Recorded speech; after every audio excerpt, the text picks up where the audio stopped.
and welcome to PFF Fantasy Football Podcast. We've made it in season. Great day to be great. I'm pumped, people. If you were not here last year, basically during the in season, we have a set schedule fully meant to get you as updated, as smart, as ready to win fantasy betting, whatever the hell your vice is. We want you to win all those things by the time Sunday comes around. So we're going to break down everything during the week. Slightly different week than normal because we didn't have the Sunday games. But normally, people, by Monday morning, you'll have a game-by-game breakdown of what happened. Tuesday, we're going to go through waiver wire stuff.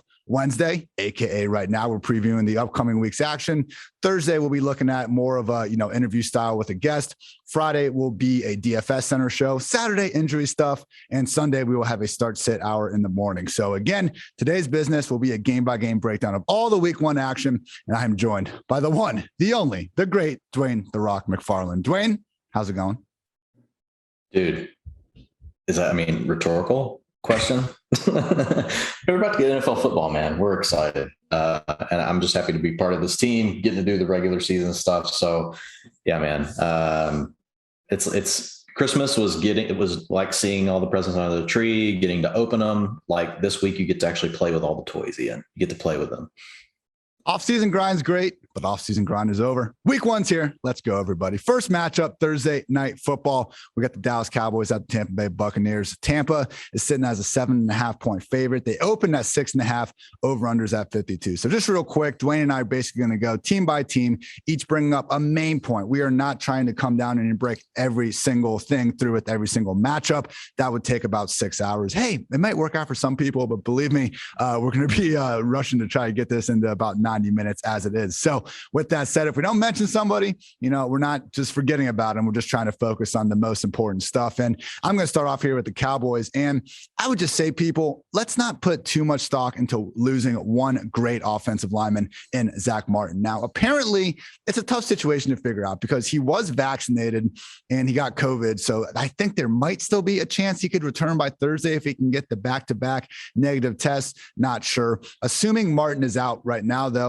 yeah, it's not ideal, people, but let's not pretend like that Zeke just can't produce without a great guard like Zack Martin. Look at last year, Week 1, Los Angeles Rams, similar, very tough matchup. La'el Collins, not quite on Zack Martin's level, but still a very good offensive tackle in his own right. He was out of the game. What did Zeke do? Scored 2 touchdowns, overall RB3 performance. I get bumping Zeke out of your top 5 running backs. It's a very tough matchup. The Buccaneers are about as stout as they come in the front 7. We got to start your studs, people. So, hey, if you're in a 6-man league and you happen to have, 5 top 10 running backs, maybe by some grace of God, Ezekiel Elliott is on your bench. But other than the exceptions to that rule, Zeke is someone that, worst case, you're moving from the RB1 spot to the RB2 to try to light a fire under his ass. Otherwise, you are not messing with him, even if there is a tough matchup like this. And honestly, Dwain, it's the same thing with the wide receivers for me. I get it as a tiebreaker. Amari Cooper, CeeDee Lamb, Ezekiel Elliott. You draft these guys to start them. Please, for the love of God, do not be including these guys in start-sit questions this week. Now, Dwain, Tampa Bay, it's funny, man. I think if we went through this whole roster, which we're not going to do, but if we did, we'd be hard-pressed to find a real weakness on the team. I think that's doubly true on the offensive side of the ball. Yeah, the big thing for the Bucs is I think it's funny, sitting here as we do, working through weekly rankings and thinking about the offseason process and, how you have your season-long rankings. And I don't know about you, Ian, but there's no way you can't. Tom Brady has to be in the top 5 this week. You've got great matchups across the board. You've got Godwin, has got the juiciest matchup. And if you guys haven't seen this, which you probably haven't, there's been an upgrade to the wide receiver cornerback matchup tool. And there are a lot of really, really cool new things in there that you guys will be able to check out. But number one, you can break it down not only by matchup, but it'll actually show you all the cornerbacks and how they're going to match up against them and projected snaps against each corner from the other team. So, the days of, matchups don't really matter because we don't know who's going to cover who. Well, we're actually trying to tackle that challenge by projecting who we think will line up on who the most often. And the big takeaway is, bottom line is, if you zoom out, all the Bucs are in really good spots as far as their matchups. But Chris Godwin from the slot is going to get Jordan Lewis on probably about 37 of his snaps. And so that's going to be a really juicy matchup. I've got the Bucs. So I've got Brady at QB4. I've got Godwin at wide receiver 11, Evans at wide receiver 13, Antonio Brown also inside my top 36. I've got him at 27, but he could easily finish at like 20, 22. Like I just expect, this offense to totally cook as far as the backs go. I still don't know who to trust. So I'm kind of trying to still steer clear of that situation for now, but love Brady and all the receivers. I too have Brady as my QB4. And yeah, we didn't even talk about this, Dwayne. Look at that. Great minds, as they say. Only thing to keep an eye on, people, Chris Godwin was downgraded to limited in practice on Tuesday with a quad issue. Also saw Antonio Brown go from full to a DMP. With AB, I think that might just be them monitoring that knee issue. Godwin, we'll keep a closer eye on it. Look, the guy played through so many injuries last year as well. I'm not saying he'll be out by any stretch. Again, just something to keep an eye on.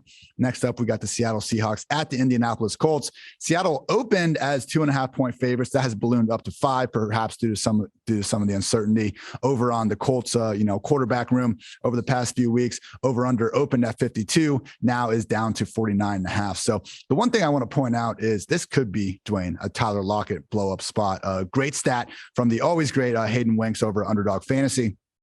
The Colts last year led the NFL in cover 2 defensive snaps that they were running. And against 2 high zone defenses last year, Tyler Lockett had the second most yards in the entire NFL. Actually had, let's see if I can add this up in my brain, 73 additional yards and 10 catches than DK Metcalf against 2 high zone coverage. So to me, that kind of adds up. We saw that in those Cardinals games, like when teams really go out of their way to try to take out those, patented moon balls that Russ loves to throw up there. We do see Lockett, tend to be, I know he gets plenty of his yards deep as well, but he tends to be the guy I think that truly eats. And as much as Russ is great at enabling both guys, we do see these certain games where it's just one guy getting 15 plus targets, the other one getting only 4 or 5. So either way, man, I mean, we got Xavier Rhodes and TJ Carey, both 31 years of age on the outside. I am not scared of this defense. Again, we're going to have a DFS more minded show on Friday, but if anyone checked out my quarterback superlative article, which you can check out on PFF.com.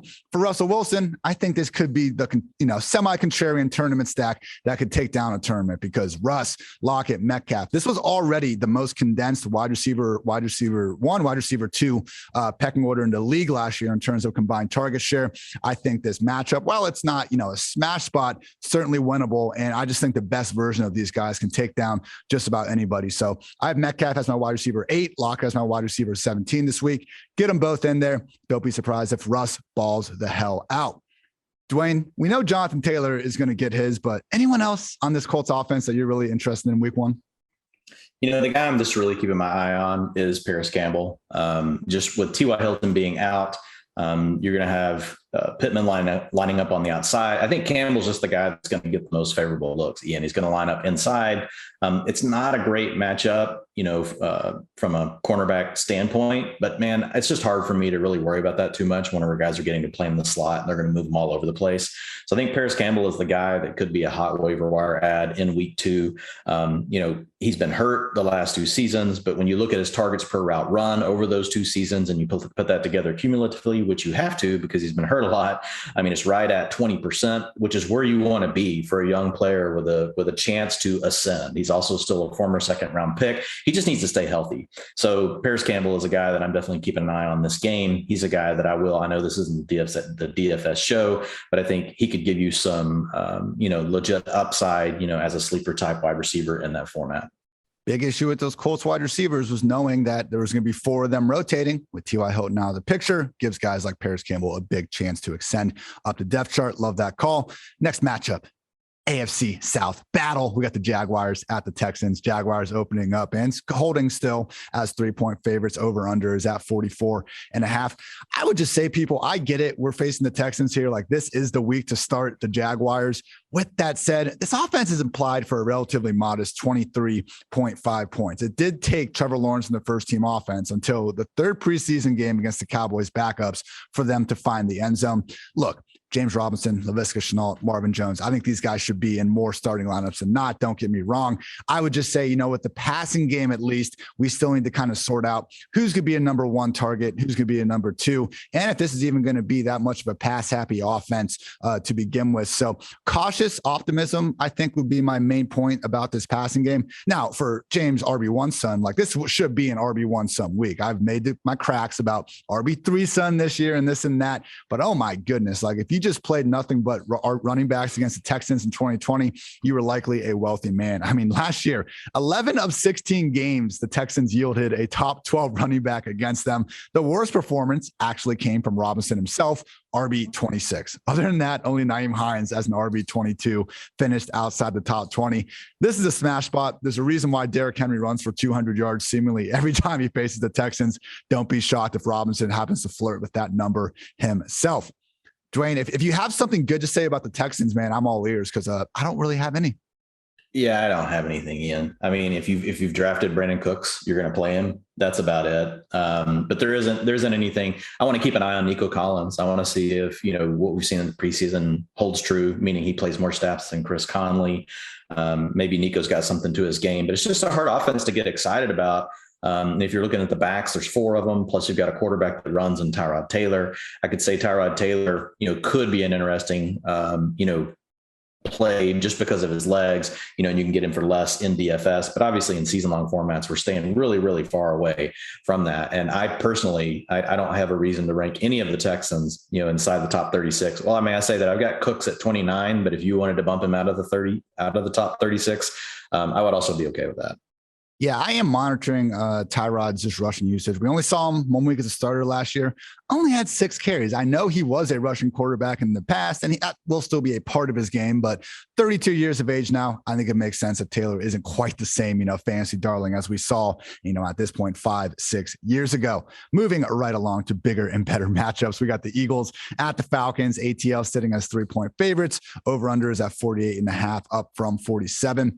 People, we are starting Jalen Hurts and Javonte Smith in fantasy football leagues of all shapes and sizes. With Hurts, he had 4 starts last year, QB 11, QB 1, QB 12. His worst game was a QB 20, even though he got pulled at the end of the third for inexplicable Nate Sudfeld reasons. We don't need to get into that. But look, even though his passing efficiency was bad, still had 2 games with over 300 yards. He's going to put up numbers in wins. He's going to put up numbers in losses. That's why Hurts became our prime late round QB.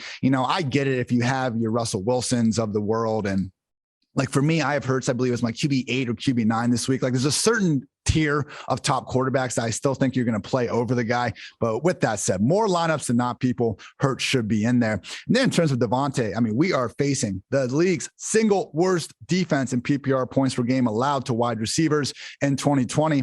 Like Dwain, I think we said it's like a month or maybe it was Andrew, but like Javonte Smith, it would not shock me at all if we're looking at the box score after the game and we see double-digit target totals from day one. He's healthy. Travis Fulgham is gone. Like, do we think Quez Watkins or Jalen Reagor is really going to do anything to the reigning Heisman winner, the guy they just traded up to get at number 10 overall? I don't think so. I have Javonte as my wide receiver 25 out of the gate. I'm not waiting to see it with my own eyes. I'm getting on this great matchup in week 1. Start Javonte Smith before everyone realizes that you should have been doing it immediately. Now, Dwain, we got the Falcons. Kyle Pitts, Calvin Ridley. I know they got some good matchups as well. Mike Davis too. Who do you want to talk about? Yeah, man, it's hard to choose. I want to talk about all of them, but I think the big thing to take away here is, I think they're all in a great spot. We'll see what Darius Slayton looks like. I know last year was not a great year, with injuries and everything else for the Eagles secondary. It was really bad. And so I've got Ridley in my top 3 receivers for this week. I've got Kyle Pitts in my top tight ends, for the top 6 tight ends for the week. I think Pitts particularly gets a pretty easy time, with Singleton, Wilson, and Avery playing linebacker. It's not really good safety play either coming from the Eagles. I think this will be our chance right out of the gate, Ian, to see, do we have a complete mismatch nightmare with Kyle Pitts? And I would expect Ridley to be targeted the most, then Pitts. As far as the running game goes, that could be a little bit more interesting, but we'll see. You've got a few defensive linemen for the Eagles that are questionable. So you've got Fletcher Cox, Derek Barnett, both are questionable. So we'll have to see what happens with those guys, but those are 2 of their better linemen. So if Cox plays interior, obviously, Barnett plays on the edge. So Davis is a guy that's being drafted, through right now, round 5, round 6 on a lot of volume that people are anticipating. So it'll be interesting to see if he comes through with it. But if you've drafted Mike Davis, obviously, you're going to play him. And I would start him with confidence this week as an RB2, and then we'll just have to see what it looks like after that. Yeah, question is he going to be a lead back or a freaking undisputed workhorse? And hey, that's on the table. I mean, last year before the Falcons week 10 bye, Todd Gurley was 4th in the league in total touches. New offense, I know, but the guy that was number 1 in the league, Derrick Henry, his old coach is now coaching Mike Davis. Not saying they're going to treat Mike Davis like Derrick Henry, but you could imagine. Moving right along, we got the Chargers at Washington. So this opened up as a pick 'em. Now we got the Chargers as 2-point favorites. Game total holding steady at 44.5. I think Keenan Allen could just have a blow-up week here, Dwayne. I mean, last year, if we just look at the games with Justin Herbert, his worst performance was 5 catches for 48 yards on 11 targets when the Patriots just, completely blanked them and just gave Herbert all kinds of problems. Other than that, and getting rid of our 2 injury-shortened games with Herbert under center, at least 7 catches and or a touchdown every game. Here is targets in games with Justin Herbert, Dwayne. 19, 13, 12, 11, 11, 11, 11, 10, 10, 7. I double checked those to make sure I didn't accidentally repeat numbers. Yes, he had 19 targets in 2 separate games. Absolutely ridiculous. He is my wide receiver 9 on the week. And that honestly feels a little bit low. Like, I just think we could be looking, particularly, Washington defense that loves to play, their fair share of zone, with all due respect to William Jackson, that pass rush. To me, this just kind of stands out as a week where, hey, we might look back on Keenan, see that, catch total starting with a 1 and say, damn, we should have been ahead of that. So I know Keenan's, starting in lineups of all shapes and sizes, as he should be. But, for you DFSers out there, and for those looking at the props, I would not mind betting heavy on Keenan going off in week 1. Now, Dwayne, we got a Washington offense that had, Terry Gibson. We had some good parts of it last year. Obviously, Logan Thomas tied for the overall tight end 3. Now we got Fitzpatrick, and there's kind of a new ceiling with the group as a whole. Who you want to, target here in this not easy spot with Joey Bosa and Derwin James, both very healthy at the moment. Yeah, but I think it's, if you look at it, it's really Terry McLaurin. I mean, this is an excellent matchup whenever you look at it across the board, versus the Chargers. You've got Ryan Fitzpatrick, who's now going to be more willing to push the ball down the field. I think that unlocks an element that we know has been there of Terry McLaurin's game, but it's been more hit or miss, either because his quarterbacks haven't wanted to push the ball down the field or because they just can't do it with any sort of accuracy. We know that Ryan Fitzpatrick, when he sees the matchup he wants, he's going to give McLaurin the green light. They're going to go for it. And I expect them to hit a big play in this game. I think we're going to see a lot of them this year, but I think it's going to be out of the gate great. So I grade McLaurin, looking at him this week in my top 8 receivers. I'm not sure where you have him, but I could see him easily, Ian, finishing up in the top 3, top 4. I agree that it's not like, from a straight up team defense, matchup, really for both sides in this, it could be kind of difficult. I think, obviously Washington and the Chargers are probably, I think most people are in on Washington now, but the Chargers are kind of sneaky good, as well. If they can just never stay healthy, right? We just need the Chargers defense to stay healthy, and they're going to have a shot to be really good in their division. But I think McLaurin draws a really good matchup, and I'm just super excited about getting to see him play with Fitzmagic. Yeah, I got McLaurin, wide receiver 10. I have a feeling we're both a little bit ahead of consensus there, but you are riding a little bit higher. So hat tip to you, my friend. Got a rematch of a pretty fun late season matchup from last year. Steelers at the Bills. Buffalo sitting at 6.5-point favorites. Game total is at 48, down from 50. So, a lot of people were finally getting around to treating Najee Harris as the top 12, overall pick that he probably should have been considered from day one. And look, people, if you're one of those, that just drafted last week, said, screw the preseason, I don't care about it, just realize we're about to watch, arguably a top 5 workhorse from day one, just in terms of total snap rates. Hall of Fame game, 100% snap rate with the starters. Week 1, 71% snap rate. Week 2, 94%. Najee was out there pretty much every single snap that Big Ben or Mason Rudolph or Haskins, whoever Pittsburgh believed to be the starter in that specific game. So yeah, I get it. This offense might not be great. The offensive line might not be good. It's funny because these two things basically happened to Le'Veon Bell as a rookie. And guess what? It really didn't matter. 244 carries, 66 targets in just 13 games. He averaged 3.5 yards per carry, and it didn't matter. He was a PPR RB15 anyway. So in this spot in particular, man, what's interesting about the Bills, and they had that first game against the Chiefs last year where Clyde Edwards-Helaire ran for like 160 yards, and they couldn't stop the run, but they didn't want to stop the run. They said, hey, give Clyde the ball 30 times a game. To us, that's a win over watching Mahomes drop back to pass. So they were the 5th worst run defense in terms of PFF grades last year. But if you looked at just the percentage of rush attempts where they were facing where they had 8 guys in the box, they joined the Rams and the Broncos as the 3 defenses that basically just, refrain from loading the box as much as possible. So the Bills, again, I don't like saying bad run defenses sometimes because some teams just rightfully in the year 2021 prioritize defending the pass. The Bills are one of those. Either way, it's good news for Najee Harris. And for me, Dwayne, I have him as high as already as my RB7 this week. I'm playing him ahead of Zeke, ahead of Eckler, ahead of Chubb. I'm chasing those touches. And even though we could have some efficiency problems moving forward, I don't think that'll be this week. Now, on the other side of the ball, we have a team that, I don't know, maybe we'll see Zach Moss and Devin Singletary combined for like 5-6 rush attempts if they're feeling crazy, Dwayne. What you got on Josh Allen and probably, I'm going to guess, the league's single most pass-heavy offense? Nothing about the running backs. I'll just put it that way. Yeah, I mean, Diggs has been, questionable. He's been working back into practice, but everything indicates he should be all systems go. I think they've just been, cautious with him. So he's obviously going to get his. But I think this could be a game where you could see Cole Beasley be sneaky and really do well, Ian. So if you look at the way the Steelers are built on defense, it's better to try to spread them out. See, my dog agrees. My dog thinks that you should spread it out against the Steelers. And when you do that, I think that's where Cole Beasley gets to work in. And so I could see a lot of passes coming his way, especially if the game, is a game that, is high scoring. So I'm not shying away from any of the matchup. I know the Steelers can be a little bit daunting, but they're not that great in the secondary. So I've got Diggs inside my top 5 receivers for the week, but I've got Cole Beasley just on the edge of being in the top 36. But it's just one of those whenever I look at the game and I look at how it could go. And we saw these games last year, where Beasley would just have these spike games. Now, a lot of them did come whenever one of the other receivers was hurt, right? And last year it was John Brown instead of Emmanuel Sanders. So that's something that we'll have to keep an eye on because it could very easily just be, okay, everything to Diggs, and then we're going to kind of evenly spread it out across all the rest of these guys. But if I had to put a chip on somebody, especially in DFS, if I was creating a stack with Josh Allen and I wanted to do something else with Stephon Diggs, it would probably be Cole Beasley. I'll probably cover my bases both ways, since you want to say it could be a revenge game with Emmanuel Sanders versus his old team. But Sanders got a little bit tougher matchups, in this one than what Cole Beasley will see from the inside. Yeah, and friends don't let friends forget about that Sunday night game from a couple of years ago where the Steelers decided to guard Keenan Allen with a linebacker in the slot for basically the entire evening. The Steelers will do that. That's the thing, because they want to stay in that front. I don't know how you do it against the Bills, who are going, like you said earlier, they're going to throw the ball 75% of their plays, 70% of the plays. No other team's going to throw the ball more than the Bills this season, especially in game neutral situations.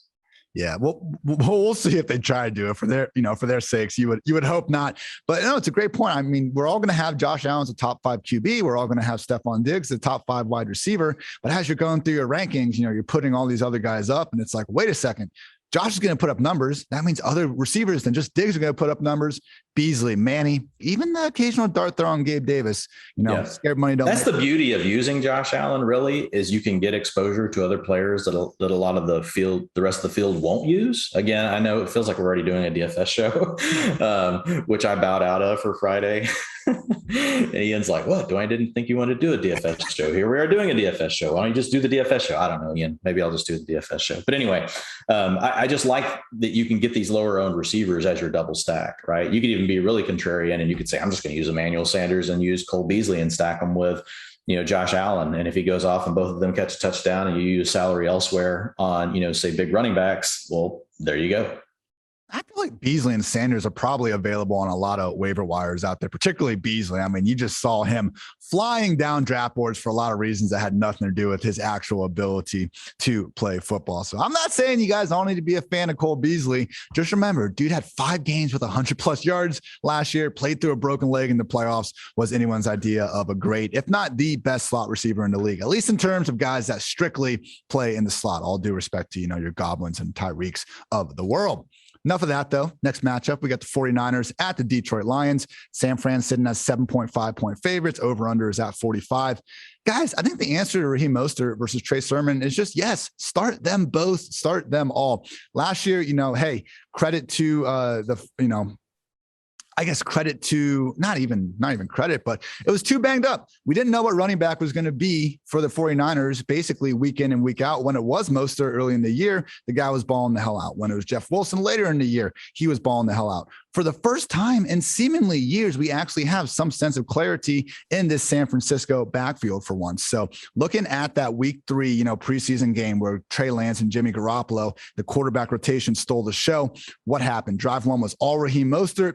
Drive 2 was all Trey Sermon. Now, Mostert pretty much hit the bench with George Kittle. There is a chance that I think this leans fairly heavily to Mostert. But with that said, and you can check out my backfield breakdown article, which will be live on pff.com at the time of this podcast being out. So on Wednesday, I see it being almost like a 55%, 45% split, man. Shanny's, obviously not a dumb guy. I think they know that Mostert, as much as I'm not quite willing to buy into the idea he's just the most injury prone player in the league, they're not going to give this dude, 25, 30 touches week in and week out. So Mostert, Sermon, I think we're looking at arguably outside of Baltimore, at least a top 3 most run heavy offense in the league against the Lions defense that I think we can expect to see all kinds of production against. They were one of only 3 units to allow at least 30 PPR points per game last year to RBs, 7.5 point favorites. Like, if you have these guys in your team, this is the matchup you want to start with them. We're favored against a bad run defense. Don't even get me started on Mostert and that speed, on the inside indoor track. So Mostert, Sermon, I think both guys should be in the majority of your fantasy lineups. I get it. We don't have the pass, game floor seemingly for either guy. But people, again, like if there's ever a week where these guys are going to make the most out of 12 to 15 rush attempts, I do think it'll be this one. Dwayne, I didn't try to saddle you with, the Lions and the Texans and just every atrocious team. It's okay. It's less talking. I have 3 podcasts today and I don't have to talk as much in this one. It's kind of working out. I'm just sitting here taking notes on all the cool stuff that you're talking about. This one's pretty simple. It's TJ Hawkinson's season. And Deandre Swift, oh, by the way, everybody, he's fine. He's just fine. So if you got to buy the dip on Swift, you're in good shape. He got down into the 4th round. I saw him to slide into a 5th round of a draft this weekend. Unfortunately, I was not in a spot, Ian, to be able to take advantage of that situation. But this is really all about TJ Hawkinson. I know everybody's excited about Kyle Pitts.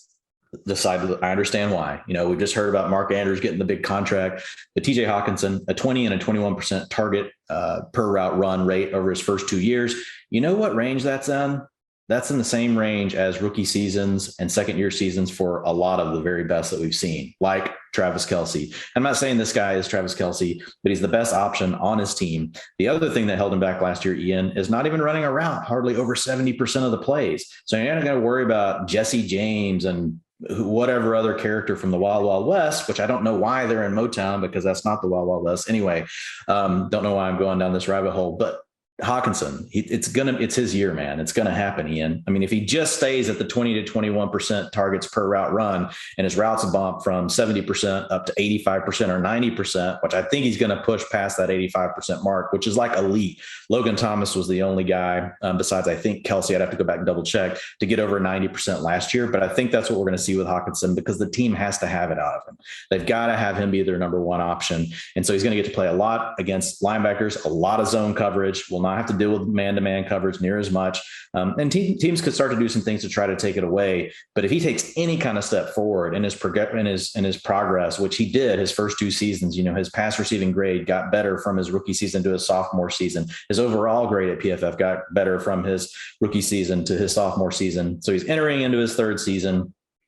He should be ascending as far as talent goes. We know that the target's going to be there. He could grow those. And now you get the combination of the routes coming together. I mean, this could be a blow up season, Ian, and this will be week 1 of it. Yeah, there's some good linebacker play with the 49ers, but I'll take a good pass catcher against pretty much any linebacker in the league. And there's some really good coverage linebackers, but for the most part, if you are a solid option dealing with zone coverage, things like that, teams can scheme to get you open. And we know this is a scheme that comes from the roots of the New Orleans Saints, as well as the Chargers with Anthony Lynn, Dan Campbell. So I think you're going to see plenty of work for TJ Hawkinson. And tight end 1 season for TJ starts this weekend. Like Hawkinson already last year was only one of 5 tight ends to have triple digit targets. I know he's got a new quarterback, new offense, but he lost his competition. So now when we see the Kelce's and Wallers, having 145 targets, we could actually see Hawkinson become that pretty clear cut number 3 tight end in the entire league, just in total raw pass game opportunity. So Dwayne, even if he doesn't get all that much better,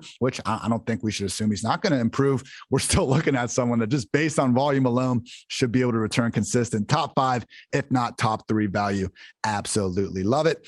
Next one, sneaky shootout perhaps. We got the Vikings at the Bengals. Minnesota sitting as 3.5-point favorites. Game total at 47. Here we are, people.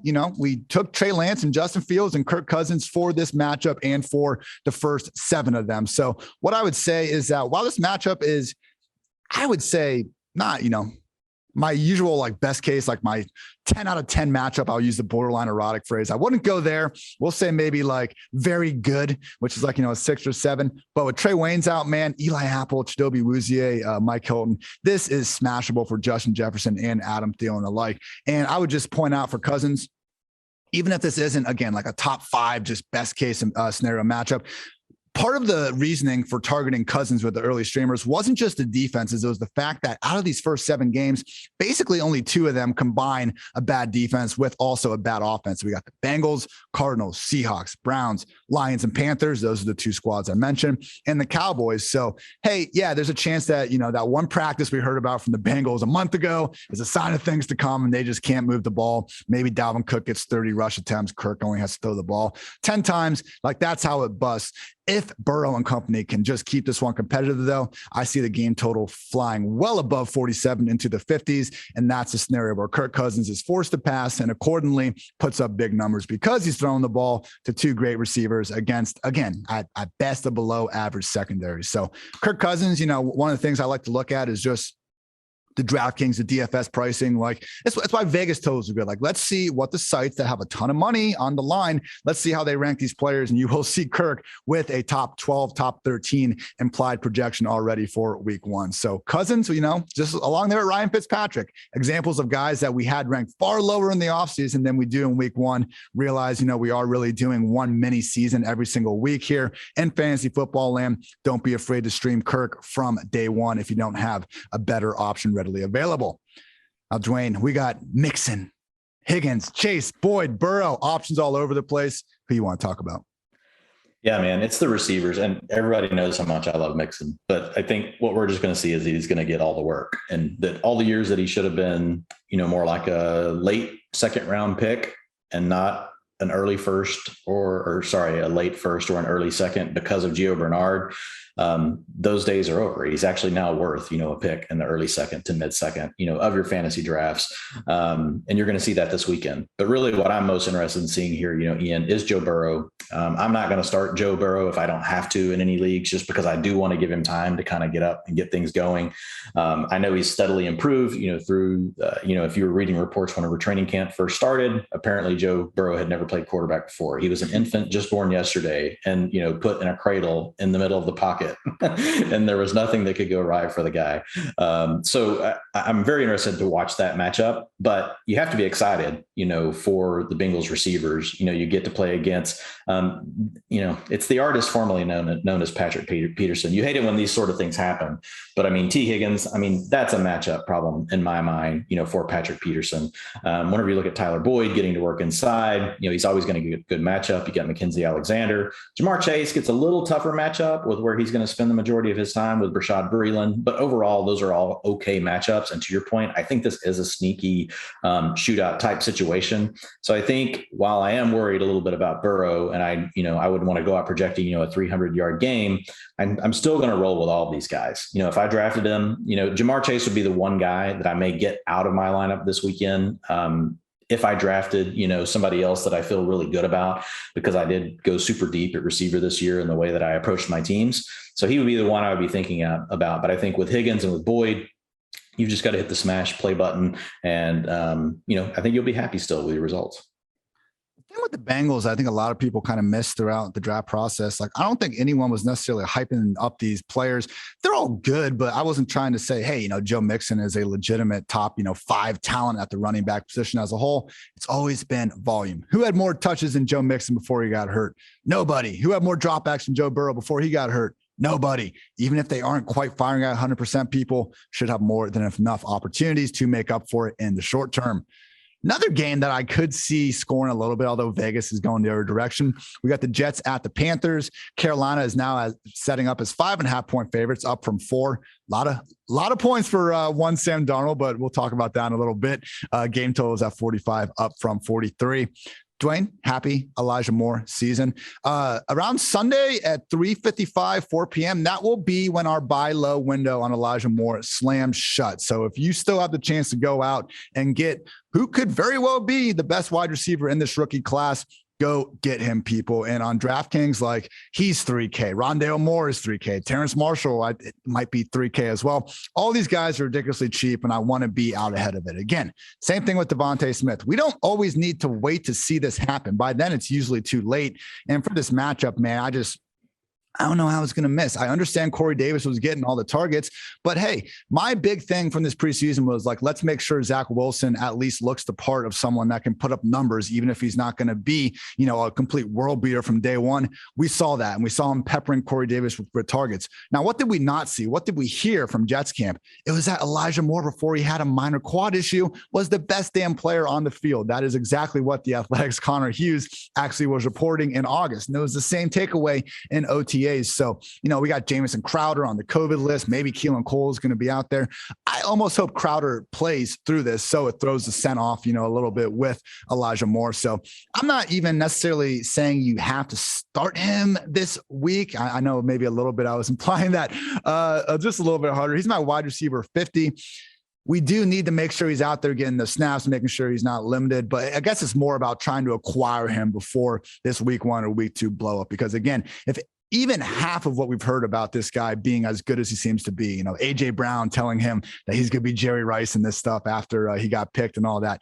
Again, doesn't need to be Jerry Rice. If he's somehow just even a percentage of that in AJ Brown's mind, though, Elijah Moore is going to have himself one hell of a year. And he has never been cheaper than he has been just over the past week or so. So very excited to see this Jets offense in action. And Dwayne, Carolina is going to be fun to watch too. This is going to be one of those games where I think we're going to have a lot of big, potentially, very actionable takeaways as soon as it's over. Yeah, man. Like, when I think about the utilization report for next week, like, these are two of the teams that I'm the most excited about talking about and looking at.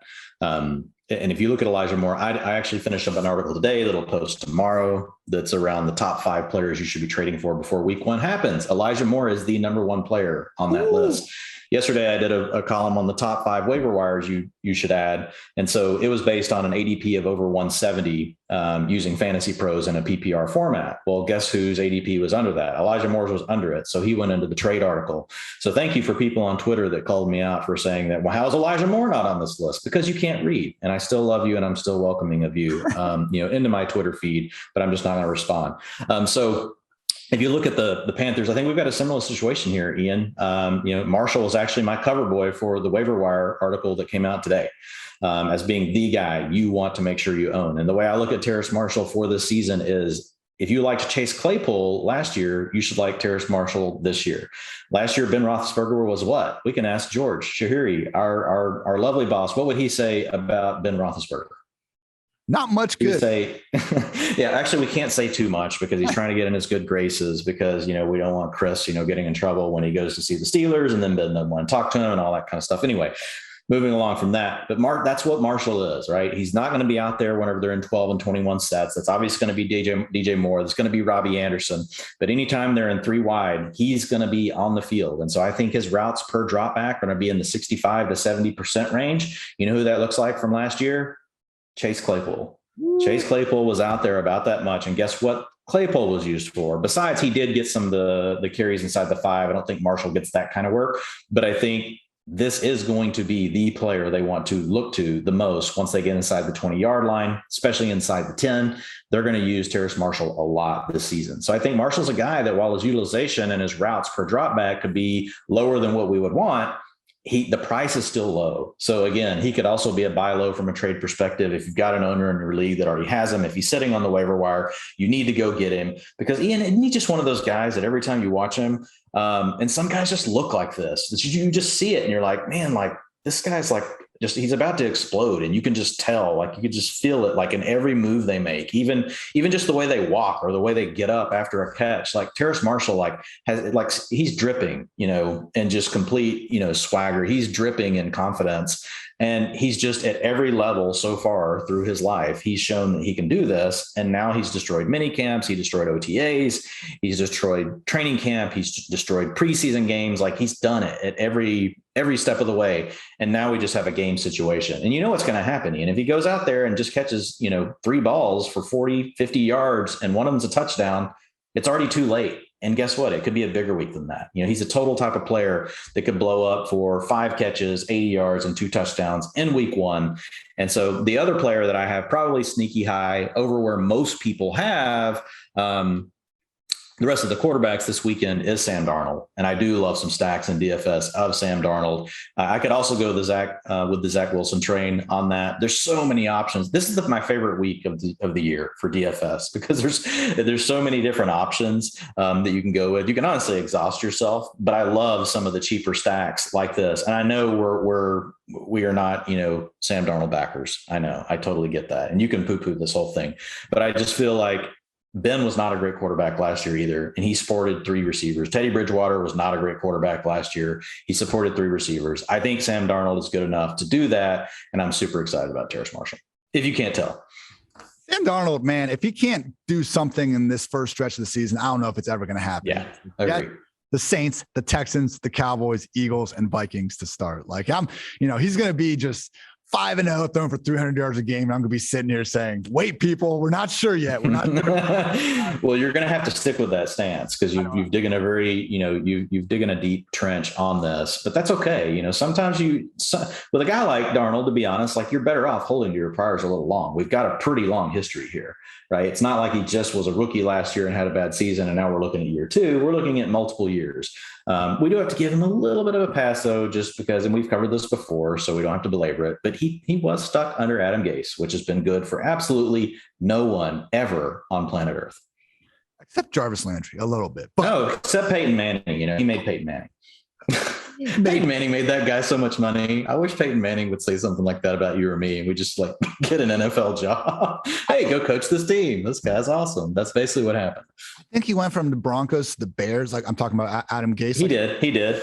And he did actually okay with Brandon Marshall and Alshon Jeffrey. And if you remember, Martellus Bennett, Marty B, like those were some good offenses with Jay Cutler back there. So, to be fair, but they were never efficient offenses that were, highly effective. They were great fantasy football offenses. Yeah. They were not good from an NFL perspective. 23rd ranked scoring offense in 2015 for the Adam Gase led Bears. Yeah, man. Like, did you NFL people never play the old Maddens where you unfortunately got drafted to the Colts and Peyton's audibling the damn play 30 times before you started? Do we think Adam Gase was in Peyton's ear? Like, no, do this, change this. Now look at this. Come the hell on. That's enough Adam Gase slander for one. Maybe it's not enough, but we're going to stop with it. We'll stop for now. We'll come back to it later in the season, though. All right, Dwayne. I've said Jets and Panthers and Vikings Bengals could be quote unquote sneaky shootouts. This one is the opposite of a sneaky. No sneaky, just shootout. Cardinals at the Titans. Tennessee sitting as 3-point favorites. Over under is at 52. Only matchup higher is Browns Chiefs, which we will get to in just a second. Yeah, I mean, everyone, Kyler, Hopkins, Rondale, even AJ Green. Like I think you can build a case for him. Just don't forget about Chase Edmonds, people. It seems like he's been falling down the ranks a little bit as the training camp has gone on. And I'm not exactly sure why. We have the goal line concerns. I wouldn't be shocked if James Conner is their, early down specialist. But really the only kind of preseason starter snap rates we had was Chase holding a 7-3 advantage over Conner. I don't think Benjamin is going to be involved at all, as great as he tends to be against, 3rd and 4th stringers in the preseason. It's not great that Rondale could be soaking up some of Chase's screens, but man, we're still looking at a pass-friendly RB and a potential shootout against a defense that I think anyone would be hard-pressed to say too much nice about it. So, I would say Chase, just have Chase Edmonds in your lineup this week. This is one of those things where, if you're not playing him in this matchup, I'm not exactly sure when you're playing him. Still a borderline RB2. I'm not saying he needs to be a top 15 guy, but I just guess, based on what we've seen and heard about Chase and his usage throughout August, I think it's been more of a positive than anything. So final point here, Dwain, I'm already pissed off for this moment that's going to happen. Kyler Murray is going to have some stupid great play, runs around for 40 yards and then launches one or maybe jukes someone out. And we're all going to be sitting there going, oh, I can't wait to see this replay. Like, this is going to be sick. And then the camera, instead of showing the replay, is going to cut to JJ freaking Watt on the sideline doing something like that. So we had to deal with that with Deshaun Watson for years. Now, unfortunately, Kyler is going to be getting his great play replays hijacked as well. So, it's not JJ's fault. It's ESPN and all these other places just doing this for whatever reason, but I'm already mad about it, but that's enough of that for now. Dwain, talk to me about the Titans. And again, it's just hard to say anything bad about really anyone on either side, on either offense in this matchup. Yeah, I used to have a boss named Robert Alford, really good guy. I'm sure Robert Alford from the Cardinals is also a very good guy. And A.J. Brown is very, very excited to introduce himself to Robert Alford, who probably doesn't cover as well as my boss may have covered. So it's A.J. Brown season at all times, especially in the Hartitz household. So I don't think I'm really breaking any news there. But Ian, I don't know, man. I don't think I've ever seen in my history of looking at matchups something so juicy where on both sides of the ball, I'm like, who's going to cover anyone? Like I don't see anything. Like, it's like the seas parting, you know what I mean? So when I look at the situation, I think it's a great, mixture as far as, what you've already talked about with the shootout. It's obviously part of why the line is so high. You're going to start everybody. Julio Jones, is still questionable. It's an undisclosed injury, but he's also a guy that's going to receive veteran treatment. So we'll see what happens. We're still really early in the week. But if you draft a Julio, obviously, you're going to be using him. You're going to have him out there. So I'm going to name the other cornerbacks for the Cardinals, and Marco Wilson. Do you know who that is? Unfortunately, I kind of do, but You that's do? just more of a sad than anything. And then you got Bunting, you got Murphy Jr. So Byron Murphy Jr.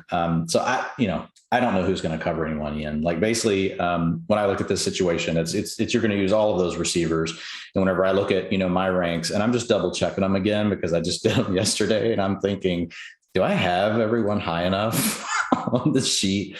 Yeah. So I got A.J. Brown in my top 8, but easily could be number 1 overall for the week. I actually may need to go bump that back up. I may need to bump that up, Ian. He probably needs to be in the top 3. Like, the more I just sit here and think about this matchup. I got AJB 7. Yeah. Someone What, 7? What?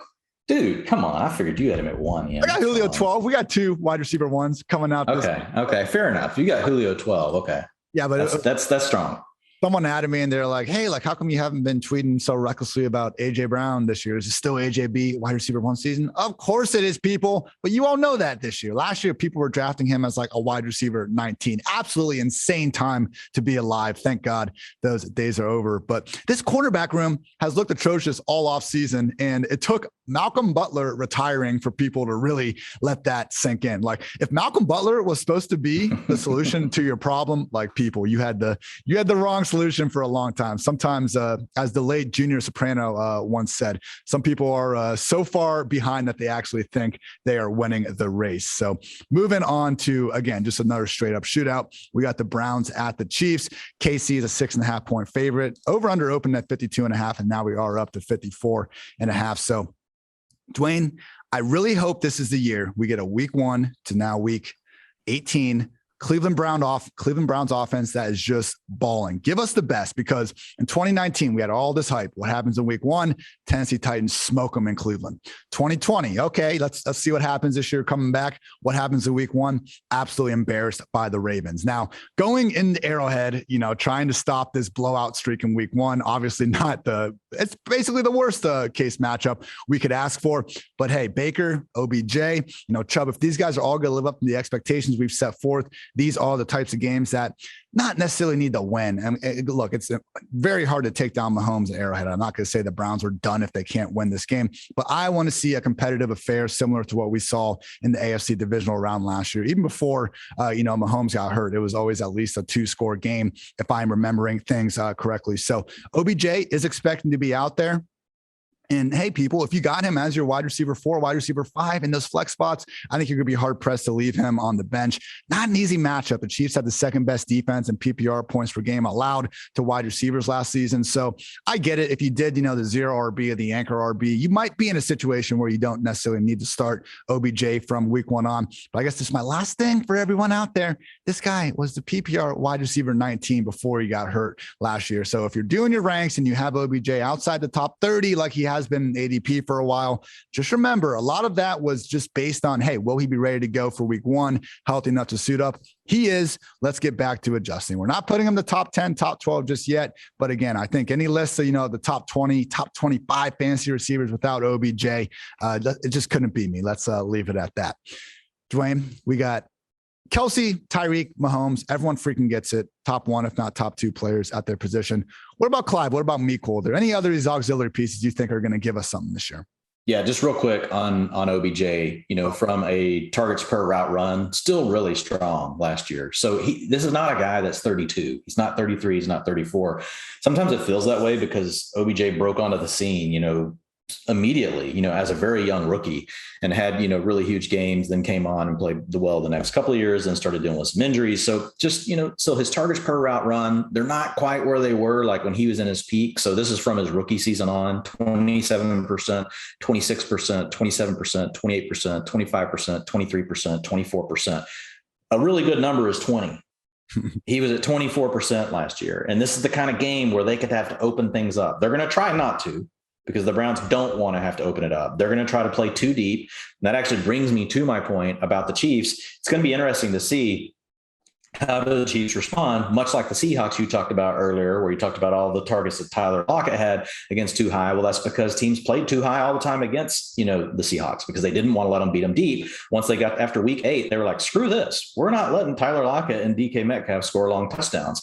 Well, then teams started getting smart and taking that and applying it over to the way that they played played the Chiefs. So it's going to be really interesting. What that means to me, Ian, is they need some other element. And if you talk to NFL insiders, they will tell you there's this thing they call the rule of 3.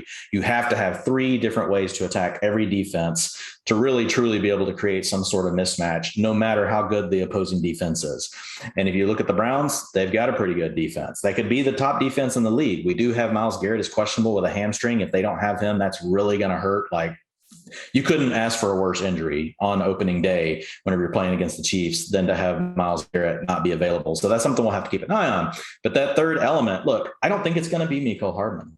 I just don't think it is, Ian. I think we've seen enough at this point. You and I think, have been trying to be very kind to Hardman this preseason. I know from a volume perspective, we do expect more routes, but the more we saw in preseason, they didn't want him out there in 12. They don't want him out there in 21 personnel. So anytime they mix things up, they're taking him off the field, despite Sammy being gone and really Tyreek Hill being the only other player. They're favoring Demarcus Robinson in that situation. That's just a bad sign to me. Like, if Mecole's going to take a step forward, like, he should be able to own all that work. Now, you could argue that he's a terrible run blocker, which he is. He weighs about 12 pounds. He weighs slightly more than the newborn baby that we talked about. It was Joe Burrow earlier laying in the fetal position in the pocket to begin training camp. Yeah. So when you look at the situation, I think the third element for the Chiefs has to be the running game. I know Eric Eager and all of our super smart people, way smarter than us, are like if they ever listen to this, like steam's blowing from their ears. But I think it could be Edwards-Helaire in the passing game underneath. And that's where my head's starting to go at this point. Now, Mahomes is not someone that likes to check it down. I don't think you're ever going to see Edwards-Helaire be 20% of the targets, but I think they could run the ball a little bit more with him, get him the ball a little bit more underneath to help just loosen things up a little bit. And then you use Mecole more as just a guy that helps run off coverage. You can hit him deep sometimes. He's really good still at hitting those big kind of plays whenever you give him the right look, because once he's running and if you don't get a jam on him, like, he's gone. But the problem is, once a team knows they have to pay attention to him, they can take him out of the game. So I'm super excited to see what happens with Edwards-Helaire. Again, as far as like the utilization report stuff goes, this will be a team I'll be elated to look at next week, because I want to see, like, what is Jerick McKinnon going to do? What's Darrell Williams going to do? We saw in the first preseason game or in the second preseason, I think second, maybe in third, but Edwards-Helaire was out there getting to do everything. And then he hurt his ankle. And right now he's still technically questionable for this week, although all indications that he's going to be fine. And it was an inside ankle sprain. So apparently he avoided the high ankle sprain, which is like the worst case scenario, which is what he dealt with, last year as well. So Edwards-Helaire is the guy that I'm the most excited about, Ian. And I'm really excited for next week to come back and be able to say, look, here are all the roles that he has. Hopefully he gets the long down and distance. If he could just at least get the 2-minute offense, in addition to most of the first and second down work, you're talking about, a top 12 RB that you've been getting in the late second, early third round. If you're playing in a 12-team league, even in the super sharp leagues, like the one Ian and I drafted in the other day. Now you could argue that wasn't super sharp since the guy next to us took 27 running backs in 10 rounds, but most of you have been getting a discount on Clyde Edwards-Helaire. And so that's the player I'm the most excited about looking at, Ian.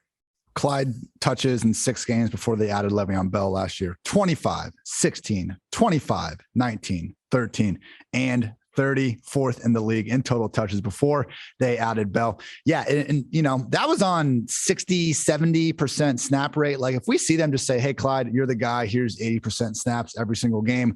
Yeah. Top 5, top 6, where we were ranking him last year in the preseason, all of a sudden won't look that crazy in the year 2021. Only other thing I'll note, pretty crazy streak we got going on. Travis Kelce, 11 straight games with at least 7 catches. Keeping on Travis. Hopefully Denzel Ward can redeem himself a little bit in this one, because he got put in a blender in that divisional round game last year. Look, great players against great players. One of them's got to win. I get it. But that was pretty bad. Tyreek Hill doesn't care who's covering him. He just doesn't. Oh, man, 100%. All right, we got 5 more of these. Dolphins at the Patriots. New England sitting as a 3-point favorite. Game total at 43.5, down from 45.5. So with the Dolphins, I don't have a ton here right now, Dwayne. We've been hyping up Jalen Waddle all offseason, and I think he is a rock-solid upside wide receiver 3 from day one. It's still a tough matchup for him, even with Stephon Gilmore's sideline. I guess I'm just worried about Tua, going up against this Patriots defense that miraculously was still 7th in scoring against last year, despite having to deal with really more opt-outs than just about anyone. So again, I don't want to understate Gilmore being out, because he is probably, when healthy, for my money, number 2 cornerback in the league, probably behind only Jalen Ramsey. It's just, we've seen what Belichick does to young QBs again and again and again. Even if Tua and company are going to take big steps forward this year, I just wouldn't be surprised if it's not in week 1. So Gaskin, Malcolm Brown, Salvin Ahmed, Dwayne, you said it perfect on Twitter about this situation. Great, Gaskin's the projected leader. That's not what we signed up for when we ranked him as an RB2. We were looking for him to be the outright workhorse, not a guy playing 50% of the snaps while 2 other guys soak up the remaining 50%. So maybe he is going to be a 70% guy. Either way, again, I'm just inclined to really wait on this. They're implied for the 5th fewest points on the slate. This is just not the environment we really want to be targeting when trying to get bunches of fantasy points. So Waddle, perfectly fine flex. Otherwise, you can mostly miss me with this one. Do you feel kind of similar about the Patriots, except for Waddle, Damian Harris, Dwayne? I just don't see a bunch on that side of the ball that I'm super excited about. Yeah, I don't have much I'm excited about. I think if you drafted Damian Harris, especially if you went heavy on the receivers early, you're going to use him, and that's going to be fine. But I don't know what this offense is going to look like. And my concern is we may not ever know. I think it could be very just spread out. And if it's not a good offense, which we also don't know yet, it could be an average to bad offense. We're talking about a rookie quarterback. Not all of them get to come in, and be great. I know we've become spoiled with some of the rookie quarterback performances that we've seen in recent years. But I think this could be a rough season for Mac Jones. Now, he could also come out and be really great, and we'll have a different opinion, coming the next week, because the Dolphins do have a good defense. They look to be pretty healthy. Jacoby Myers, if you're in a league where you have to start 3 receivers and a flex, and maybe you went light on running back, he may be good enough to squeeze into your flex spot. In a PPR type format. If it's a standard format, I'm staying 100% away from Jacoby Myers, this week, but I'm just interested to see how it works out. You got Hunter Henry is questionable still with a shoulder. So we'll see what happens with that. N'Keal Harry was put on IR. So it's narrowed down a little bit, but I'm still I'm not sure, Ian. It's you got Hunter Henry, you got Jonnu Smith, you got Jacoby Myers, you got Nelson Aguilar. It's you got all these different parts, and it's a really good defense that you're going to be playing against. And it's a rookie quarterback in his first game. So yes, I'm with you. It's more of a fade for me in this situation. I'm not even looking to take any punt plays from this game for DFS purposes. I'm just staying away. Next game is another one that's just pretty ugly on both sides of the ball. Broncos at Giants. We got Denver now sitting as a 3.5 point favorite, opened as just a 1 point favorite. Game total holding steady at 42. With the Broncos, like Judy Sutton, I get it. I think both guys deserve to be considered upside wide receiver threes. This isn't an easy matchup, though. I'm anticipating James Bradbury tracking Sutton for most of the game, and probably a Dory Jackson going, mano-a-mano with Jerry Jeudy out there. And look, I think great offense beats great defense in today's NFL and all that. I'm not saying you need to fade these guys because of shadow matchups. Just kind of keep it in mind as, more of a ceiling tool. Like, when we'll get to Allen Robinson, Jalen Ramsey, like when I see a guy facing a top cornerback, I don't just say like, oh, forget everything we've ever known about this wide receiver. They can't get yardage here. I'm just, managing expectations. And in season long, start your damn studs, people. Be useful tiebreaker, but most of the time, just start those studs. So Judy, Sutton, you probably drafted them as unless you're in your 8-team league or something like that, probably drafting them to be a starter. You shouldn't feel too bad about going to that out of the well. The big question is Javonte Williams. I have him right now as my RB26, and it's just a little bit more like, hey, this has the single lowest game total of the week at 42.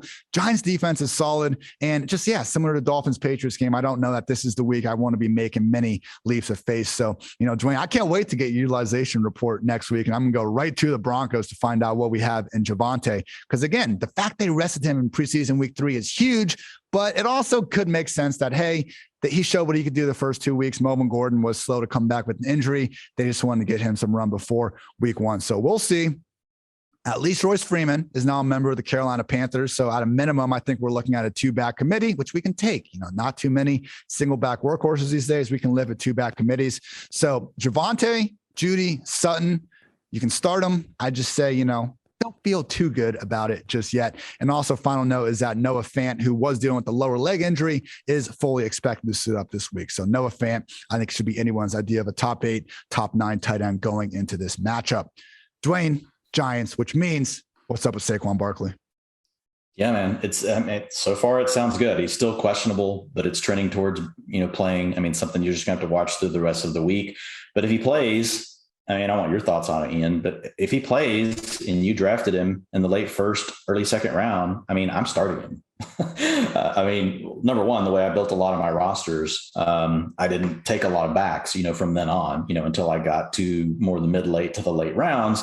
And so I'm going to be using Barkley. Now, if you happen to be someone that's got multiple options and you play in a 3-person league and you can put Saquon Barkley on your bench, well, then you go ahead and do that. But I'm going to use him.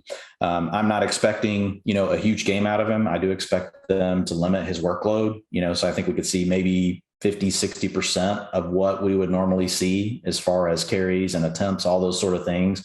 It could even be a little bit less than that, Ian. But if Saquon's on the field and there's a chance for him to break a long play, to do the types of things that you drafted him for, because he is so explosive, catch a few balls out of the backfield, even if it's just him getting comfortable. I think in a PPR format, you're still going to see a floor of like 10 to 12 points, and you could get a big play out of it, right? And then all of a sudden you get 20 points even on a light workload. Now they come out and all of a sudden, maybe they've just protected him all this time and he's going to handle 60, 70%, of the workload. And in that case, then 60 to 70% of Saquon Barkley is still going to be better than, most of the other backs in the league once you get outside of like the top 15 or so.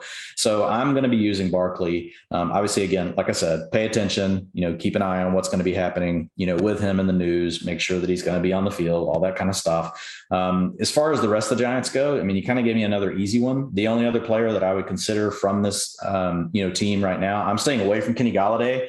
There's no rapport right now between him and Daniel Jones. Hasn't been able to get back to practice until last week, still listed as questionable. And then you have Darius Slayton, I guess maybe as a DFS play, but I just don't like the matchup really whenever I look at what I'm dealing with, from a cornerback perspective against the Broncos and just the Broncos defense overall. But Kenny Golladay, I'm staying away from. The one player that I would use potentially would be Sterling Shepard if you drafted him. Shepard could easily get, 8, 9, 10 targets in this game. He really spiked over the last 2 years. He's been over 25% targets per route run. Daniel Jones really does love Sterling Shepard. Sterling Shepard could just never stay on the field because he gets hurt and he misses time. But when he's out there, Daniel Jones really does love him. So with, I think, a shaky Galladay, with a decent pass rush from the Broncos, shaky offensive line from the Giants, I don't think you're going to see a ton of deep passing. I think that Sterling Shepard is the one player that I would be willing to use, and that would be more like as my flex in a wide receiver 3, format. So say you're starting 2 running backs, 3 receivers, and you've got a flex spot and it's a PPR. Sterling Shepard, I would give him a tiebreaker over some other receivers for this week.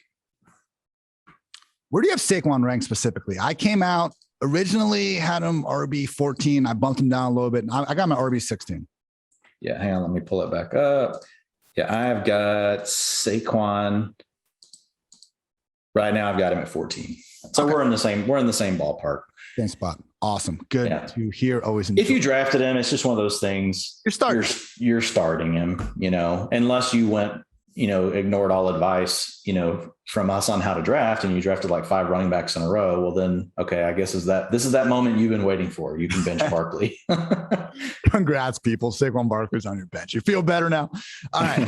Packers at Saints, Green Bay. 5-point favorites now, opened at 2.5, game total at 50. Yeah, we'll see. Do we just get another year of a pissed off Aaron Rodgers, saying to hell with your regression stats? I'm just going to throw Davante Adams 150 yards and 2 touchdowns a game, and we'll see Tunyon, MVS, and these other guys balling. Maybe in this matchup, we got Marshawn Lattimore, who I think, when these number 1 cornerbacks are good enough to like a shadow matchup, I give them a little bit of the benefit of the doubt, even when they get toasted. Yeah, maybe Lattimore's going to lose out to Davante Adams. A lesser cornerback wouldn't be asked to guard him in the first place. So that's all I kind of say about that. They're going to go off Robert Tunyon as someone that a lot of people are expecting, regression out of, because how can you be that efficient again 2 years in a row?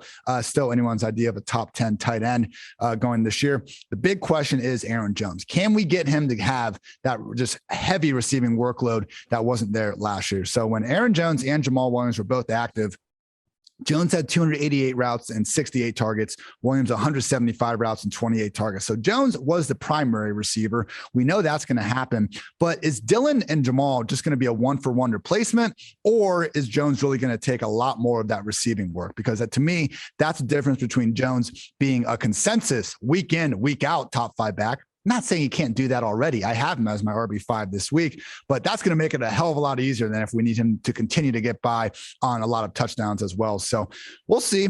I would point out, people, it is a little comical to me that we have Aaron Jones facing the number 1 ranked defense in PPR points allowed to RBs from last year. And, their stud tackle, David Bakhtiari, is unfortunately still on the pup recovering from ACL. So, pretty much the same factors that a lot of people are fading, and maybe not fully fading Ezekiel Elliott for, but at least, dinging him heavily. Let's remember, don't ding one running back for something and then completely ignore it in your evaluation for another back. So Aaron Jones, I'm hoping that we come back and see, an 80% plus snap rate on the passing downs in particular, and then we can really, just go for the moon moving forward. So Dwayne, talk to me about the Saints. And before that, though, just note, breaking news on the pod, Latavius Murray has been released, meaning it might just be Tojo season. And by that, like he'll back up Kamara and get a handful of touches per game.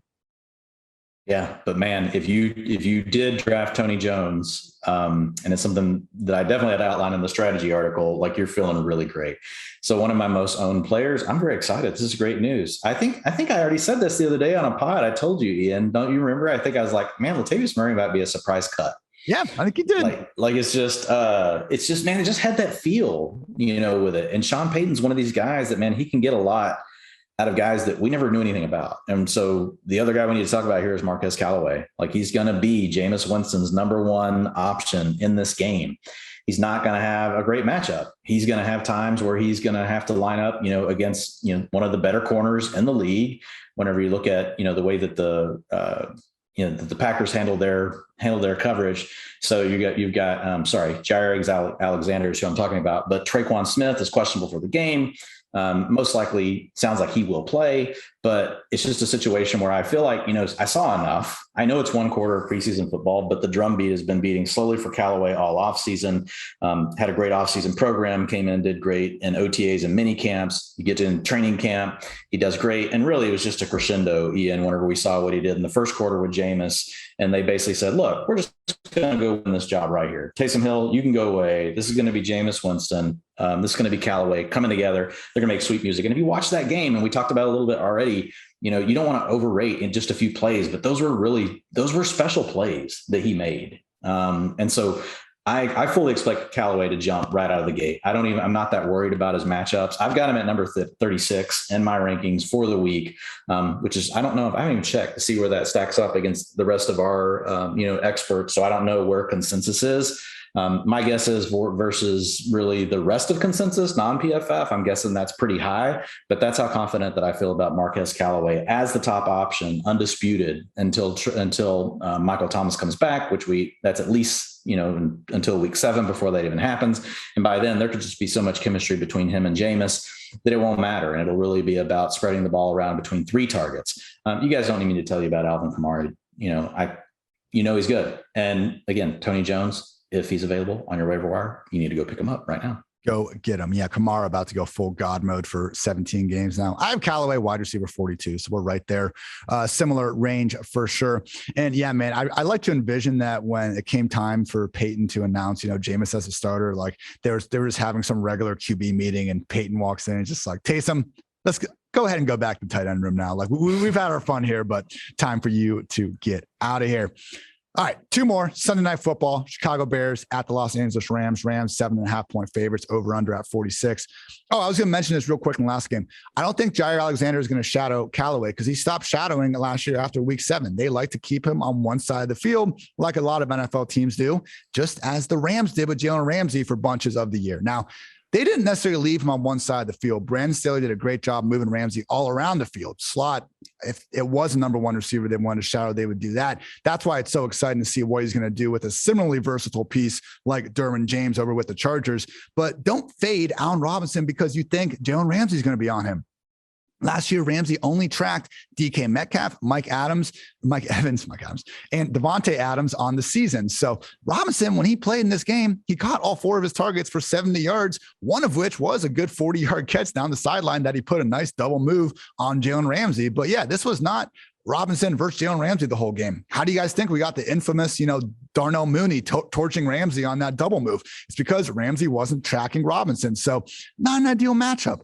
If you're in that 6-man league and you have 4 top 15 wide receivers, okay, maybe you're not starting Robinson. Otherwise, get him out there. Similar sentiment for, David Montgomery. I'm really interested to see how Damian Williams is used. My guy, Cordero Patterson, I love him. I could say a million nice things about him. Unfortunately, he hasn't earned enough trust from coaching staffs to be a consistent, number 2 running back. So he was used much more as a gadget. We could see Damian Williams be a legit RB2, get us a little closer to that Montgomery Tariq Cohen split, which would not be good for D-Mount owners. So we'll see what happens. But yeah, people, Montgomery, Robinson, these are guys with enough volume to boom despite a tough matchup. So hopefully, we see a Tom Savage, Deshaun Watson situation. Dalton takes 6 sacks in the first half and Fields is out there sooner rather than later. Unfortunately, until that happens, we're going to have to, look elsewhere at QB. Dwayne, give me some LA goodness. Yeah, man. Super exciting game to watch. I want to see what the impact Stafford's going to have on the offense. My guess is we're going to see a similar offense to what we saw before, but everything's going to be 1 to 2 yards further down the field and all these different route combinations. And it's going to be a big week for Cooper Kupp and for Robert Woods. So Cooper Kupp is going to mainly line up against Duke Shelley. I know you don't know who that is. Neither do most people. Then you have Robert Woods, who's going to be lining up against Kendall Vildor. I don't even know if I'm saying that right, Ian, to be honest. I need to go find some film somewhere where I can hear the announcer actually say his name. You probably heard his name and you can probably say it right. But I was looking at this before the show and I was like, I don't even know who this person is. I'm like, it's like the remember the show Major League? They're putting their team together and it's like, who are these guys? That's like what's going on right now. This guy's dead. The Bears. This guy's dead. That was a line. I think this guy's dead. Too high. What do you mean too high? Who gives a shit? It's gone. Anyway. So yeah, when you look at the Rams, I'm super excited. I mean, Kupp is going to have his way. Robert Woods going to have his way in this game. The only question is, can the Bears offense really be good enough with Andy Dalton, the Red Rocket under center. Can they do enough to really make the Rams have to get it out of any sort of comfort zone and keep the gas pedal down? I don't know that the answer is yes to that, especially against a good defense like the Rams. So I think this is a decent sized victory for the Rams at home for me personally, with Andy Dalton under center. Maybe the Bears defense can do something heroic here, but I love the receivers for the Rams. As far as the utilization stuff goes, man, I cannot wait. Another one, like, dude, I'm so excited for this weekend, Ian. Like, I'm not gonna be able to sleep. Like, I'm already thinking about it all the time. What is the usage going to look like for Sony Michel and Darrell Henderson? Like, what is that going to look like? And is Tyler Higbee going to finally get to be somebody that gets to be out there for 80% of routes? I really think Higbee is the answer for being the third target on the team. Now, they do like him as a guy they like to keep in and block. So is he going to continue to get more of that Chris Herndon treatment, or are they going to finally free Tyler Higbee? Because we've seen in the past, when you free Tyler Higbee, good things can really happen. So if that's a player that you've been taking a shot on, in say around 8, 9, 10 of your drafts because you waited on tight end, we'll have more information for you next week on Tyler Higbee. I have him in my top 10 though this week, Ian. He's been being drafted as top 10. And I just feel like with Gerald Everett moving on, I think they are going to get him the opportunity to do more in the passing game. Really what killed him last year was when they would get third and long, they would keep him in to block or take him off the field, and they would use Gerald Everett. And that was kind of the way they kept Gerald Everett happy and giving him a role. Was like, oh, third and long, Gerald Everett, you get out there. Tyler, come hang out, take a break. Well, everybody knows what is third and long. It's a passing down every time. So it's not something you want to lose if you're a receiving weapon. So that's the thing I'm going to be keeping an eye on for Tyler Higbee. My expectation is that he stays on the field in those situations, and that's going to keep him in the tight end one conversation, potentially pushing up, towards, right below the top 6 if he is in that 75-80% route range that we're hoping that he gets. Just in my usual practice of breaking NFL news happens, I correctly get them on my fantasy team, and then I tell my friends, hey, sorry, you messed up in my league because you play with me, but go help yourself the rest of the way. Dwayne, we have reached the final matchup. Ravens at the Raiders. Baltimore 4-point favorites, game total at 50.5. I'm tempted to go Lamar Jackson QB1. I did not know there were so many Raiders fans out there with opinions that this might be a good defense, but half jokingly tweeted last week, can't wait for Lamar Jackson to score 8 touchdowns on Monday Night Football. I got a lot of flack. People like that, it could actually happen. I think Lamar is almost like underrated at this point, and people want to just throw out the 2019. We can't do that. So looking at the last 2 seasons, here are the guys with more games with 3+ passing touchdowns than Lamar Jackson. Aaron Rodgers, Kirk Cousins. That's it. He's tied with Breeze. He's tied with Mahomes. 11 games with 3+ passing touchdowns. And of course, the rushing is what we're here for. And last year, Lamar Jackson was 14th in total fantasy points from purely rushing production. Lamar Jackson as a rusher was more productive than Ezekiel Elliott and J.K. Dobbins last year, which is absolutely ridiculous, particularly on the Zeke side of things. So Lamar, he's out there, arguably the QB1. I can't wait for the blow up the receiving room. We know we can pencil in Sammy Watkins for 180 yards and 3 touchdowns. Other than that, it's going to be a little bit of a tough feel to get on. I would say just, fade the group for now. Mark Andrews is really the winner, and, him getting that contract was great to see as well. And yeah, Gus Edwards, and that's another situation where Dwayne, we were a little bit, at least I was a little bit lower than him on some other guys, but hey, until Le'Veon, until Freeman, until someone else gets added, it's looking better than ever, because to me, losing Justice Hill was significant. The last time we saw Gus without Dobbins and without Mark Ingram, he got out-touched by Justice Hill. So I understand Tyson Williams had already seemingly taken over a number 2 spot from Justice, but either way, man, like you can't craft a better training camp for Gus Edwards in terms of, newfound opportunity. So Gus Edwards, I have him right behind Saquon Barkley. I refuse to rank Gus Edwards ahead of Saquon Barkley. Too much, man. I won't do it, but he is right there next to him, and he should be in fantasy football lineups of all shapes and sizes. Dwayne, anything on the Raiders other than start Darren Waller and just watch the fantasy points trickle in? That's probably the best advice that you can give. Just so folks know, and it could just be because, we're still 6 days away, but Josh Jacobs didn't practice today. So he's been held out. So just kind of keep an eye on that. If you own Jacobs and maybe you waited a while on drafting your second RB and Jacobs was your guy, something you want to watch because it is a Monday night game. So you're going to need to have a backup plan. But as far as the receivers go, again, just more something, Ian, that I'm super excited about seeing. What does the utilization look like? Because you've talked about it multiple times. You've got Bryan Edwards. You've got Henry Ruggs, who have both basically been held out, not basically, have been held out all of the preseason. Now, so is most of the Raiders offense, but at least they're considered to be part of the starting offense for the Raiders, right? Which is a good thing. So I'll be interested to see what that looks like, see how they're used. Is Ruggs going to continue to be used as a field stretcher? And are they going to use, Edwards really more in the intermediate and underneath, or are, like some of the reports from camp have it as maybe those roles are flipped? Maybe they're going to try to get Ruggs more into space and let him do some run after the catch stuff. And they're going to let Edwards be the true X and stretch the field vertically. So it'll be interesting. There is room here though, Ian. We did see Nelson Aguilar post a very nice season last year. And I think you could argue that we might be excited about the talent for both of these players, as having a potential upside being better than even in what we saw with Aguilar. Now, Ruggs really struggled last year. I specifically remember watching one game. I don't know if you saw this one, Ian, but it was against the Bills. Ruggs is running outside and Derek Carr looks over at him and literally, like, as he's running and Ruggs is looking back at him, he goes, "I need you on this one, Henry." Henry didn't deliver, folks, but I thought that was pretty funny because sometimes, the audio that it picks up, especially last year, if you watched a lot of the games, because there was nobody in the stands, you could hear everything that these players were saying from the field mics. It was pretty awesome to get to hear that, but something you probably normally wouldn't have picked up. But I need you on this one, Henry. So we'll see, if Henry can come through this year. So none of these players, though, that I would be using outside of Jacobs, as an RB2, RB3. And even then, I'm not super crazy about it. You got a pretty tough matchup. You got a tough defensive line for the Ravens. They're pretty stingy whenever it comes to running the ball against them. So not something like I'm diving headlong, getting excited if it's a player that I didn't draft. So if I'm talking DFS, things like that, not very excited. So that's it on the Raiders. Dwain, 16 games up, 16 games down. We got 17 more of these shows, but thought we came out well. I know you're a busy man. You're about to go on the couch with friend of the podcast, Sigmund Bloom. Make sure you all check that out. Dwain's also got the famous utilization report, which will be out next week. But Dwain, to let the people know what else you got on PFF.com this week, then you can bounce when I give a kind word to our sponsors. Yeah, man. So this week's been, really focused on trying to wrap everything up before the season starts. So Monday, dropped the top waiver wire ads. It came out yesterday, the top waiver wire ads for the season.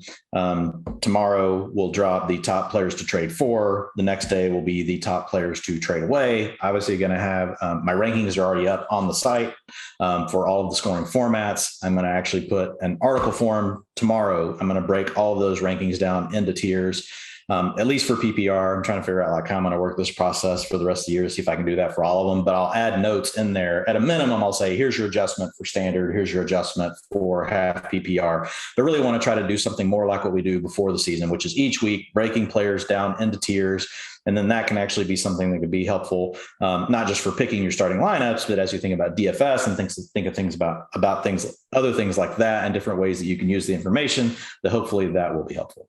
Great stuff, Dwain. As always, can follow Dwain on Twitter at Dwain McFarland. Send Sig my kindest regards and good luck, my friend. And people, if you have not already, I just invite you to please check out a PFF subscription because we are offering 30% off with promo code KICKOFF30. For $7, you can get access to PFF's Fantasy Football Draft Guide, player rankings and projections, all of PFF's locked article content, cheat sheets for your fantasy drafts, and more. I know some of you maybe just draft your team. You don't pay as much attention to it. Screw that. The game has just begun and we got to continue to grind as the year goes on. Dwain and I are going to be here doing it every single day, and you can do that much quicker than every single day with this subscription. Again, Kickoff 30, $7, people. Like, that is ridiculous. $7. I'm going to go spend double that at my local Chipotle once we're done here. So great stuff there. Code Kickoff 30. And also, people, want to give a friendly shout out to our sponsor, Manscaped. Fantasy football draft season is upon us. It's time to put the PP back in PPR league with the sponsors of today's show. Manscaped, the leaders in below the waist grooming, just launched a new performance package 4.0. Don't neglect your balls like the Packers front office has been neglecting Aaron Rodgers. Join the 2 million men worldwide who trust Manscaped and get ready for kickoff. Going to Manscaped.com for 20% off plus free shipping with the code PFF. This will help you tame that Troy Polamalu in your pants. Jesus. Inside the Performance Package 4.0, you'll find their Lawnmower 4.0, trimmer, weed whacker, ear and nose hair trimmer, crop preserver, ball deodorant, crop reviver, toner, performance boxer briefs, and a travel bag. I mean, we have everything, people. The Performance Package 4.0 also includes the weed whacker. It's like having Derrick Henry run through those tough nose and ear hairs. That's going to scar me for life. Get 20% off plus free shipping with the code PFF at manscaped.com. 20% off plus free shipping with the code PFF at manscaped.com. If your significant other is nagging you about how much time you put into your fantasy team, you might as well gift them some beautiful balls with Manscaped. Also, people want to give a quick shout out to our friends at Fantrax. Fantrax is free fantasy football league manager, is the most customizable, easy to use, and feature-rich platform in the entire industry. PFF is going to have to play our leagues on Fantrax this season. If you're coming from another site, no problem at all. Fantrax can import any of your current leagues completely free. Create a free account now using promo code PFF at fantrax.com/PFF. You get a chance to win a trip to any regular season game this year for you and your entire league, plus $6,000. I mean, we get these cool deals with the sponsors, and I think they're all great. I love all you sponsors, but guys, $6,000 and a trip to any regular season game for your entire league, like that is, objectively the best deal I've heard with this. So promo code PFF, fantrax.com/PFF. Just start a fantasy league and hopefully you win $6,000 and some tickets. Like, to me, that's worth it in and of itself. Again, promo code PFF at fantrax.com/PFF.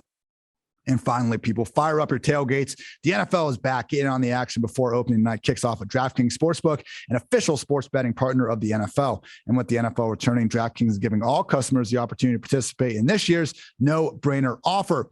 They have moved the spread to Tampa Bay plus 73 for all customers. So barring a Cowboys 74-point victory, you will be good. And if you haven't tried DraftKings yet, don't miss out. DraftKings is giving new customers $200 in free bets instantly when they bet $1 more on any football game.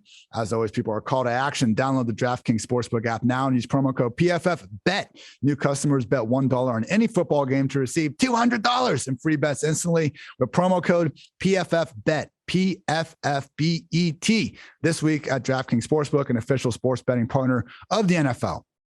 Must be 21 or older. New Jersey, Indiana, or Pennsylvania only. Free bet promotion for new customers only. Minimum $5 deposit. Max wager limits apply. One per customer. Restrictions apply. See DraftKings.com/sportsbook for details. If you have a gambling problem, call 1-800-GAMBLER or in Indiana, 1-800-9-WITH-IT. Thank you, as always, for tuning in to PFF Fantasy Football Podcast. We'll have new episodes every single day throughout the season. How about that? Grind life. Gotta love it. On Thursday's edition, going to have my dear friend and Roto World, just overall baller, NBC Sports Edge. Probably got to stop that gimmick at some point. John Daigle will be on the show. Very excited about that. On Thursday, that's a Thursday show. On Friday, this could be myself and Andrew Erickson, who you guys have heard here plenty of times, going through some DFS goodness. Saturday will be myself, Dwayne, and Andrew going through some of the injuries that happened on Friday, and the trio will be back together on Sunday mornings for a start-sit hour. I'll say something on Twitter, but just real quick, people, like, I have tried to go through all my DMs like a couple times a week over the years, and there are a lot. There's a shit ton, like hundreds on the weekend sometimes. I'm not going to be able to respond to every start-sit question, trade question, all this throughout the weekend. I just can't. My family and girlfriend would murder me. So what we're doing is we're doing a start-sit hour at 11 a.m. Now, a lot of times, when I tweet something about, Alvin Kamara and someone responds, Carson Wentz or Sam Darnold, Sam starts sit. I'm not going to answer that. Let's try to keep the topic, on hand. I realize, though, when it comes time Sunday morning, you just want to know who to start, who to sit.